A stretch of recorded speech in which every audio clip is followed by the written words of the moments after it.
నమస్తే పబ్లిక్, అందరు మంచిగా ఉన్నారా? సిటీ మార్ సూసైడర్ల కోసం మంచి మంచి వార్తలు పట్టుకొచ్చిన కాబట్టి మన ఛానల్ మారవకుండా వార్తలు పురాగా ఓడ్చేదాకా చూస్తూనే ఉండుండ్రి. సరే మరిగా వార్తలు చాలు చేసే కంటే ముందుగల్లా కొన్ని హెడ్లైన్స్ ఉన్నాయి, అవిటితోనే సురువు చేద్దాం. చలో హెడ్లైన్స్. ఆటోలో ప్రయాణం చేసి డ్రైవర్ అన్నతో మాట్లాడిండు కేటీఆర్. ఆటో డ్రైవర్ల తిప్పలు తిరవాలని చేస్తారట పోరాటాలు.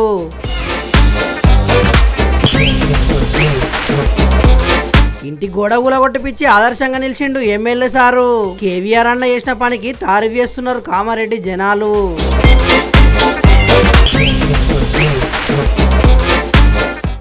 గుడి కోసం పూనకలతో నిరసన చేసిర్రు జనం. ఇచ్చిన మాట నిలబెట్టుకోకుంటే అవుతుందట ప్రభంజనం.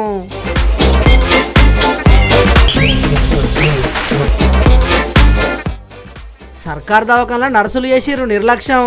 వాళ్ళు చేసిన పనికి పోయింది పసికందు ప్రాణం.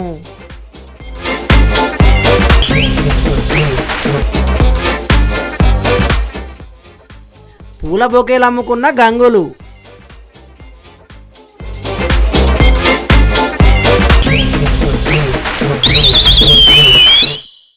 ఎమ్మెల్యేలు వస్తున్నారంటే చాలు బండెనక బండి గట్టి 16 బండ్లు గట్టి అన్నట్టే ఉంటాయి కాన్వాయి. ఇక మంత్రులో పెద్ద పెద్ద లీడర్లో అత్తనైతే ముందు వెనకాల వచ్చే కార్లు మస్తుంటాయి. ఇక car party working president KTR వస్తున్నాడంటే మాత్రం కార్ల ర్యాలీ తీసినట్టే ఉండేది ముచ్చట. కాకుంటే ఇవాళ తెలంగాణ భవన్కు ఎట్లొచ్చిండో మీకు ఎరికేనా?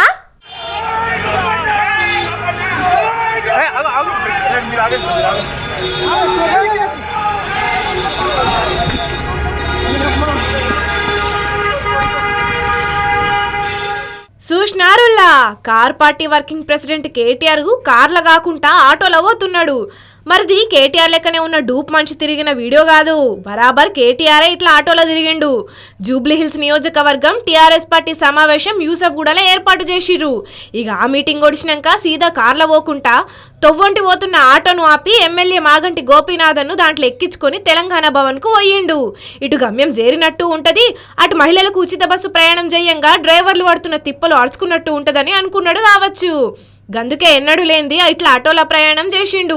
కమ్యూనిస్టు పార్టీకెంచి ఎమ్మెల్యేగా గెలిచిన గుమ్మడి నర్సయ్య ఆటోలు బస్సులనే తిరుగుతాడని చెప్పుకునేది.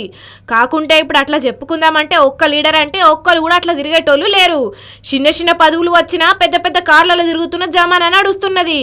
ఏం చేస్తాం, కాలం అట్లున్నది. కానీ మరి కేటీఆర్ ఆటోలో ప్రయాణం చేసిండు కాబట్టి ఆ ఆటో డ్రైవర్తో ఏం మాట్లాడిండో తెలుసుకోవాలే కదా. అడుగుదాముండ్రి. అన్నా ఏమడిగిండే నిన్ను? ఇప్పుడు వచ్చిన హైదరాబాద్ కంటే 25 సంవత్సరాలు అవుతుంది సార్ అని చెప్పాను. దాని తర్వాత మీకు ఏమవుతుందంటే ఉచిత బస్సు వల్ల మహిళలు బస్సులో ఎక్కడం వల్ల ఆటోలో ఎవరు ఎక్కట్లేదు సార్. చాలా ఇబ్బందులు అవుతుంది. మా ప్రాబ్లంలు ఫైనాన్స్ కట్టలేకపోతున్నాం, మా పిల్లల ఫీజులు కట్టలేకపోతున్నాం. దానివల్ల మా ఆటో గిరాకీలే వస్తలేవు. రోజు 200, 300, 500 వరకే చేసుకుంటున్నాం. ఒకప్పుడు 2000 చేసుకునే వాళ్ళం, ఇప్పుడు చాలా ఇబ్బంది అవుతుంది సార్ అని చెప్పాను. ఆటో డ్రైవర్ల తక్లీఫ్ల మీద మా పార్టీ తరపున కొట్లాడుతాం, మీకు న్యాయం జరిగేదాకా మీకోసం పోరాటం చేస్తామని చెప్పిండట. ఇక ఆటో డ్రైవర్ల సమస్యల గురించి కేసీఆర్ కు కూడా చెప్పురని కేటీఆర్ ను అడిగితే సార్ రోజు చూస్తూనే ఉన్నారు టీవీలలో, మేము కూడా చెప్తూనే ఉన్నాము. త్వరలో వస్తారు, రాగానే మీ గురించి మాట్లాడతారు. ఫస్ట్ మీ సమస్యనే మాట్లాడతారు సారు. మాట్లాడి మీ సమస్య పరిష్కారం చేపిస్తారు. కేసీఆర్ ఇంట్లో రెస్ట్ తీసుకుంటున్నా ఎప్పటికప్పుడు ఏం జరుగుతున్నదనేది తెలుసుకుంటున్నాడని చెప్పిండంట. మరిగా నీ ఆటోలో కేటీఆర్ ఎక్కిండు కదా, ఆటో డ్రైవర్ల కోసం ఇంకేమన్నా చెప్పిండా అన్నా అంటే మేమందరం ఉన్నాము, మీరు కొంతమంది చనిపోతున్నారు, డ్రైవర్లు ఎవరు చనిపోవద్దు, నీకు తెలిసిన డ్రైవర్లు అందరికి చెప్పు, ధైర్యంగా ఉండమని చెప్పు, మీకు అందరికి మేము సహాయం చేస్తాము, టీఆర్ఎస్ పార్టీ అండగా ఉంటుంది మీ ఆటో డ్రైవర్లకు అని చెప్పింది సార్. సర్కార్ తరపున ఆటో డ్రైవర్లను ఆదుకునేదాకా టీఆర్ఎస్ పార్టీ తరపున అండగా ఉంటామని హామీ ఇచ్చిండంట. నెలకు ఒక 10,000 రూపాయలన్నా మీరు ఇచ్చేటట్టు ప్రభుత్వంతో పోరాడండి. ఇంకోటి ఆటోలో కూడా అవసరమైతే ఒక finger print machine, biometric machine పెట్టి మహిళలు ఎవరన్నా ఎట్లాగో బస్సులో 0 టికెట్ ఇస్తున్నారు కదా, అట్లాగే మా దానిలో కూడా ఫ్రీగా మేము తీసుకెళ్తాము. నెలాఖరికి మాకు కూడా ఎంతమంది మహిళలు ఎక్కినారో చూసుకొని మాకు దానికి తగ్గట్టు పేమెంట్ ఇస్తే సరిపోతుంది. అటు మాకు అటు ఆర్టీసీకి ఇద్దరికి లాభం అవుతుంది కదా అని అడుగుతా ఉన్నాను. మరి డ్రైవర్ అన్నలు ఏ లీడర్ ఏం చేసినా చెయ్యకున్నా, సర్కార్ తరపున సాయం అందినా అందకున్నా మీరేం దిగులు పడకుర్రి. అన్నిటికంటే పానం ముఖ్యం. ఈ పని కాకుంటే ఇంకో పని అయినా చేసుకోవచ్చు, కానీ మీరు మాత్రం ధైర్యంగా ఉండి సర్కారు సాయం చేయాలని పోరాటం చెయ్యుండ్రి. కాదు పోదంటే ఇంకో పని చేసుకునే ఉపాయం చెయ్యుండ్రి. ఏమంటున్నాం, సరేనా?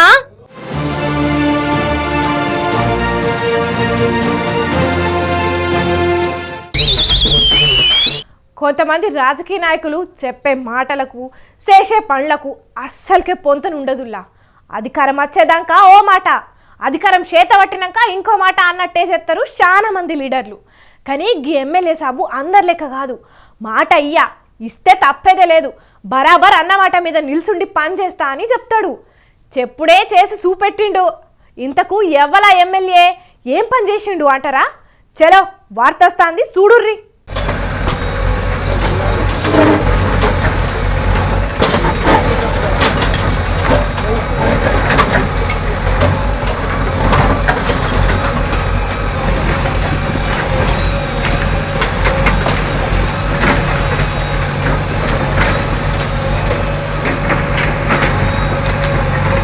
అగో ఏదో ఎమ్మెల్యే అన్నారు, ఏదో గొప్ప పని చేసిండన్నారు. మరి ఆ పనేందో చెప్పకుండా గీ గోడ కూలగొట్టే వీడియో చూయిస్తున్నారేందని పర్షన్ అవుతున్నారా? మరి ఆ గోడ ఎవ్వల్దో కాదు, కామారెడ్డి ఎమ్మెల్యే కాటిపల్లి వెంకటరమణారెడ్డి అన్నదే. మరి గోడని ఎందుకు ఇట్లా కూలగొడుతున్నారంటే కామారెడ్డిలా ఏడాది కింద మాస్టర్ ప్లాన్ వేసిర్రు. దీంట్లో భాగంగా ఎమ్మెల్యే ఇంటికాడ నుంచి పాత బస్టాండ్ దాకా రోడ్డు ఎడల్పు చేస్తున్నారు. కాకుంటే ఇది తొవ్వెంబడి 2 సినిమా టాకీస్లు, మాజీ మంత్రి షబ్బీర్ అలీ ఇల్లు కూడా ఉన్నదట. నేను ఎమ్మెల్యేనే అయినా నా ఇల్లు ఎట్లా కూలగొడతారు? నా ఇంటికాడ రోడ్డు చిన్నగున్న మానే అని అనుకుంటా రోడ్డు ఎడల్పు చేసే పనులు మొదలు నా ఇంటికాడ నుంచే సురువు కావాలని చెప్పి అధికారులను పిలిపించుకొని మరీ ఇల్లు కూలగొట్టిపిచ్చిండు. ఇక ఈ ముచ్చట్లా అక్కడున్న అధికారులతోని ఎమ్మెల్యే సాబ్ ఎట్లా మాట్లాడిండో చూడుర్రి. అన్న ఇంట్లో రాజకీయం లేదు, గోవర్ధన్ ఉండని, షబ్బీర్ ఉండని, రేవంత్ రెడ్డి ఉండని, కేసీఆర్ ఉండని, నేను ఊరుకుంటాను. నేను ఒకటే చెప్తున్నాను, మీరు తప్పినంత వరకు నా ఈ పడ్డం పెడతాను. మీరు తప్పు చేస్తే నేను వచ్చి నిలబడతాను, అంతే ప్రాబ్లం. మీరు సూపర్ సారు. తప్పు చేయనంత వరకు ఎవ్వరికి భయపడే పనే అక్కర్లేదు. నిటారుగా రొమ్మిడ్చుకొని నిలబడచ్చు. ఓటుకు నోటియ్యా, మందు కూడా వంచనే వంచ అని ప్రచారం చేసుడే కాదు అనే నినాదంతోని బంపర్ విక్టరీ కొట్టిన వెంకటరమణన్న ఎన్నికలకు ముందు ఇచ్చిన మాట ప్రకారం రోడ్డు విస్తరణ కోసం ఇప్పుడు ఇల్లు కూలగొట్టుకొని అక్కడి జనాల చేత శబాష్ అనిపించుకున్నాడు. నేనేం మీరు భయపడాల్సిన అవసరం లేదు. ఆయన జరగడం దట్ ఈస్ వేరే టెక్. మనం ఏమంటున్నాము, రోడే అంటున్నాము. రోడ్ ఎక్కడ దాకా చేయాలో అంతవరకు చేస్తారు, 24 ఫీట్ చేస్తారు. పార్కింగ్ పర్మిషన్ ఇవ్వం. మీరు ఫస్ట్ అది నేర్చుకోండి. పార్కింగ్ ఎక్కడ చేసినా ఇమీడియట్ పోలీస్ చెప్పి పెనాల్టీ వేసి సీజ్ చేసిన పనులలో ఉంటే అవుతారు. ఇప్పుడు 41 గుడిపలు ఎవరు చెప్తారు? మరి నేను గుడిపేది కాదు. ఇప్పుడు నేను అక్కడి నుండి రమ్మంటే మిమ్మల్ని అడుగుతారు, ఎమ్మెల్యే గారిదేమో రోడ్లు ఉంటుంది, మేమేమో జరగాలనా? ఇప్పుడు నేను తీసేసాను. ఒక్కటే దెబ్బకు కామారెడ్డిల పాత ముఖ్యమంత్రిని, కొత్త ముఖ్యమంత్రిని ఇద్దరిని ఓడించిన కాటిపల్లి వెంకటరమణారెడ్డిని స్వయంగా ప్రధాని మోదీ సారే తారీఫ్ చేసిండు కదా. ఇప్పుడు రోడ్డు విస్తరణ కోసం అందరికంటే ముందే ఉండే వరకు రాజకీయ నాయకుడు అంటే నలుగురికి చెప్పుడే కాదు, స్వయంగా ఆచరించి చూపాలే అన్న మాట మీరు నిజం చేసిండని మస్తు తారీఫ్ చేస్తున్నారు ఈ ముచ్చట తెలిసినోళ్ళు. ఎవరిని రెచ్చగొట్టి పని చేస్తే కాదు సార్, అది ఒక్కరిని టార్గెట్ చేసి పని చేస్తాను కాదు. నేను జనానికి ఉపయోగపడి పని చేస్తాను. ఇప్పుడు జస్ట్ 24 ఫీట్ చేస్తాను, 80 ఫీట్ ఎప్పుడు సెంట్ బ్యాక్ చేస్తాను. కామారెడ్డి ఎమ్మెల్యే రోడ్డు కోసం ఇంటిని కూలగొట్టి మరీ జాగా ఇచ్చిండని చెప్పుకున్నాం కదా. కానీ గీడో కాడ ఏకంగా గుడి జాగని ఆక్రమించే పని చేసిరట. ఇక ఊరోళ్ళు లొల్లులు చేస్తే గుడి జాగా గుడికే ఇడిచిపెట్టిరట. కానీ గెలిచినాక గుడి కట్టిస్తా అని చెప్పిన లీడర్లు అయితే ఇప్పటి వరకు పత్తా లేరు, జాడా లేరని ఆ ఊరోళ్ళు ఏం చేసిర్రో చూడుర్రి. వాడు ఆక్రమించుకుంటున్నాడు, ఒకడు వదిలేసిండు, మళ్ళీ ఒకడు మొదలు పెట్టిండు. నా గుడి నాకు కట్టిస్తా అని మాట ఇచ్చినోడు రాలేదు, పత్తా లేదు, జాడా లేదు. గెలిచినోడు కూడా 2 మాటలు చెప్పిపోయినాడు. గుడిలో ఉండాల్సిన అమ్మవారు ఏది లేకుండా ఇట్లా అగాధం ఉండే వరకు అక్కడ జనాలు మస్తు బాధపడుతున్నారట. ఇవాళ 2 మహిళలకు పూనకం వచ్చి ఇట్లా చెప్పే వరకు అక్కడ జనాలు రోడ్డుకు అడ్డంగా బండరాళ్ళు ముండ్ల కంప పెట్టి నిరసన చేసిర్రు. ఇంతకు ఇది ఎక్కడి ముచ్చట్నో చెప్పలేదు కదా. నిర్మల్ జిల్లా కేంద్రంలో ఉన్న సోఫీనగర్, శాంతినగర్ ఏరియాలో ఉండే జనాలు వెనకటి సంది ఇక్కడ పోచమ్మతలని కొలుసుకునేదట. కాకుంటే కొందరు కబ్జా రాయిళ్లు ఆ జాగను ఆక్రమించి వేరేటోళ్ళకి అమ్ముతే అక్కడ ఉన్న చెట్టును కొట్టేసి గుడి ఆనవాళ్ళు లేకుండా చేసిర్రట. చుట్టుముట్టులలో ఉన్న జనాలు లొల్లులు ధర్నాలు చేసే వరకు మళ్ళా ఈ జాగను గుడి కోసానికి ఇడిచిపెట్టిరట. అంతేనన్నా? సిద్ధాపూర్ శివార్లలో వాళ్ళ ఇక్కడ గుడి ఉండే, ఇక్కడ అమ్మవారిది. అమ్మవారి గుడి పప్పి సెట్ వచ్చేసింది, నేను ఉన్న ఇదంతా అని చెప్పేసి ఇక్కడ చెట్టు ఉండే, పెద్ద ఇది ఉండే. ఈ సోఫీనగర్ వాళ్ళు, శాంతినగర్ వాళ్ళు, సిద్ధాపూర్ వాళ్ళు, చుట్టుపక్కల ఊరోళ్ళు అందరూ వచ్చి ఇక్కడ పూజలు చేద్దారు. అయితే పప్పి సెట్కు తెలియక ఏం చేసిండు, ఆ చెట్టు కొట్టేపించి ఆ పుట్ట గిట్ట అన్ని తీసేసిండు. తీయగానే ఊరోళ్ళు అందరూ, అన్ని ఊరోళ్ళు కలిసి పప్పి సెట్ చెప్తే పప్పి సెట్ ఏం చేసి, అయ్యో నాకు తెలియదు, గుడి అన్నది మాకు తెలిసింది, అది గుడికే ఇచ్చేస్తున్నా అని చెప్పేసి పంపిస్తాడు, గుడికి ఇచ్చేసి ఇక జాగా ఉన్న మనిషి కూడా గుడి కోసం ఆ జాగాను మళ్ళీ వెనకకిస్తానని చెప్పిండట గాని గుడి కట్టిస్తామని చెప్పిన లీడర్లు మాత్రం ఎవరు అడిగి కన్నెత్తి కూడా చూస్తలేరట. ఇక జాగా మీద కూడా ఏం మాట్లాడతలేరట. గుడి కట్టి ఇవ్వమని చెప్పుము. గ్రామ దేవత ఉండాలి కదా వాడవాడల్లా. అవు గ్రామ దేవతల గుళ్ళు వాడవాడల్లా ఉండాల్సిందేనాయే. మరిగా గుడిలో ఉన్న లింగాన్ని కూడా మాయం చేసే బాపతిగాలు ఉన్నారని చెప్పుకుంటాం గాని ఇడ నిజంగానే గుడినే మాయం చేసిరు పోండ్రి.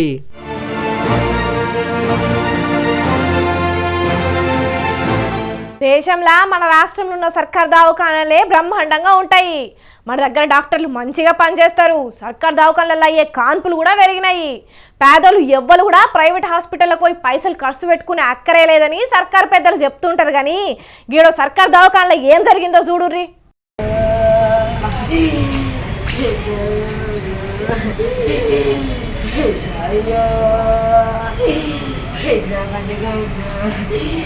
ఆడవిల్ల పుట్టింది మా ఇంటి మహాలక్ష్మి అవుతుంది అనుకున్న సంబరం క్షణం కూడా లేకుండా పోయిందిలా వాళ్ళకు. పాపం పుట్టిన బిడ్డ పూరిట్లనే జీవిడిచింది.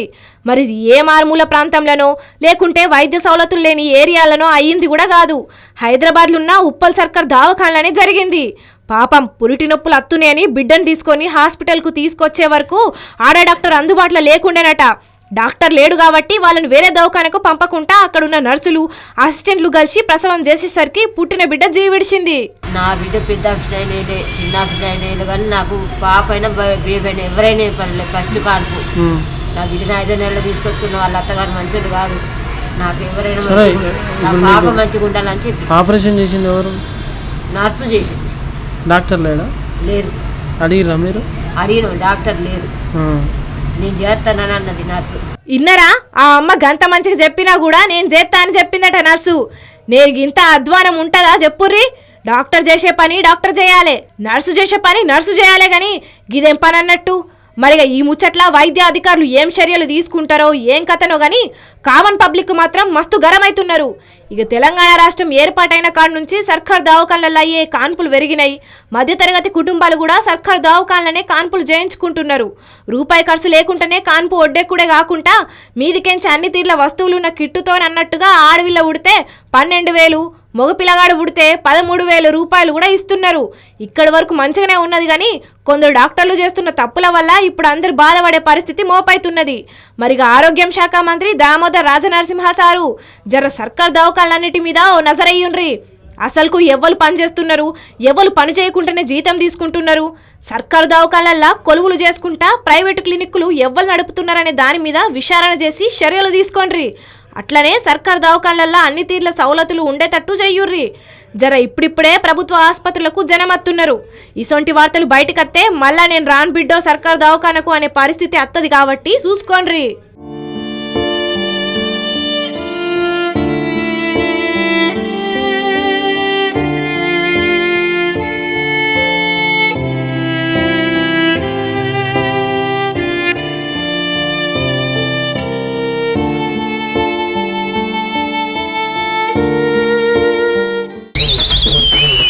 ఈ నడుమ పెళ్లిళ్ళు చేసుకునేటోళ్ళు చిత్ర విచిత్రమైన ప్రీ వెడ్డింగ్ షూట్లు పెట్టుకొని వార్తలలో నిలుస్తున్నారు.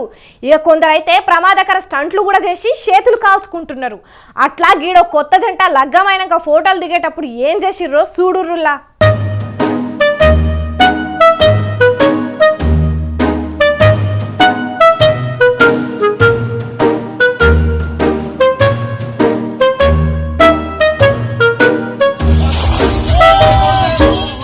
ఓష్ని అన్నాలం పాడుగాను ఏదో అరుంధతి నక్షత్రం చూయిస్తా అని పెళ్లి విల్లని పిలిచినట్టే చేసి అమ్మాయి చేయి పట్టుకొని మరీ పిస్తోల్తో కాల్చిండు కదా ఈ మోతేవారి.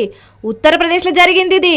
పెళ్లి మండపంలోనే పిల్లగాడు అందరి ముంగట హీరోయిజం చూయిద్దాం అనుకున్నాడో లేకుంటే ఉత్తగానే ఫోటోల కోసానికి ఈ పని చేసిండో తెలియదు. కానీ అనుకున్నది ఒక్కటి అయినది ఒక్కటి, బోల్తా కొట్టిందిలే బుల్బుల్ పిట్ట అన్నట్టే అయ్యింది. మొత్తానికైతే ఈ ముచ్చట అటు ఇటు పోయి పోలీసు వాళ్ళ చెవుల్లో పడే వరకు ఏం తమాషాలా పెళ్లిళ్ళ గివెం పనులని గరానికి వచ్చి దొరకబట్టి లోపటేద్దామని ఈ పెళ్లి విలగాని కోసం దేవులాడుతున్నారట. కానీ తప్పించుకొని తిరుగుతున్నాడట. కొత్తగా లగ్గం చేసుకున్నాడు ఏ హనీమూన్కో పోవాల్సింది పోయి ఇప్పుడు తప్పించుకొని తలదాచుకునే కాలం వచ్చే. ఏమటికొచ్చింది చెప్పుర్రి? ఏతులకు పోయి మూతులు కాల్చుకుండా అంటే గిదే మరి అని పొట్టు పొట్టు తిడుతున్నారట వాళ్ళ ఇంటోళ్ళు. ఏం చేస్తాం, పుర్రెక బుద్ధి జీహాకో ఋషి అన్నట్టు ఒక్కొక్కరు ఒక్కో తీరుగా ఆలోచనలు చేస్తుంటారు. కొసకు గిట్లా అవస్థ పడతారు. పబ్లిక్కు మీరైతే గిసొంటి పనులేం చెయ్యకుర్రి, సరేనా?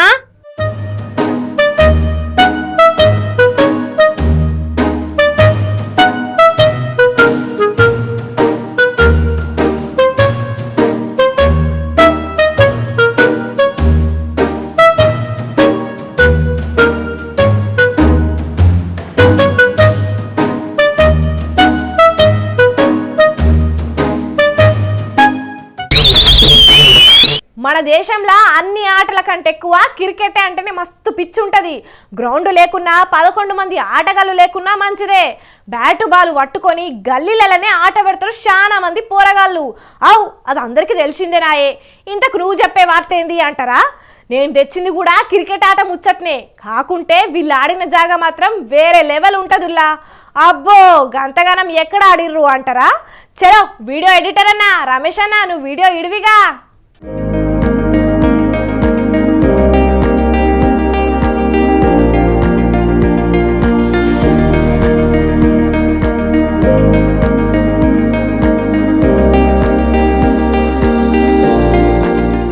వాయమ్మో ఇదెక్కడి గ్రౌండ్ రా సామి అని అనాలనిపిస్తున్నది కదా.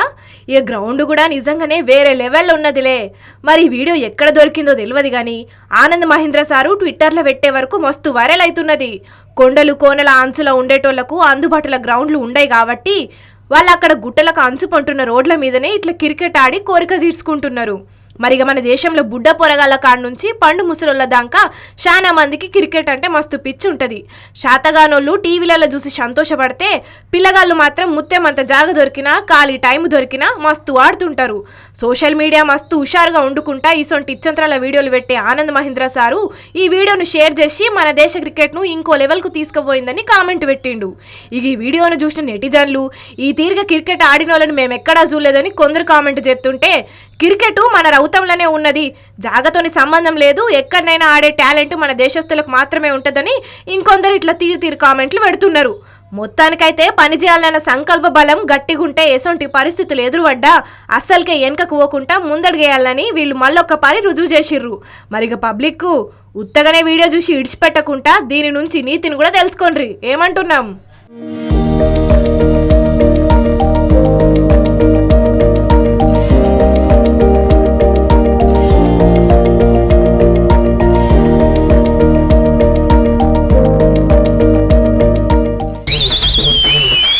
ఇక ఇవ్వలా ఇయాల్టి సిటీమార్ వార్తలు మేము చెప్పినవి జబర్దస్త్గా ఉన్నాయిలే. ఇంకిన్ని మంచి మంచి ముచ్చట్లతోని మళ్ళా కలుద్దాం. అప్పటిదాకా చూస్తూనే ఉండుండ్రి మన స్వతంత్ర టీవీ. ఉంటాం మళ్ళా.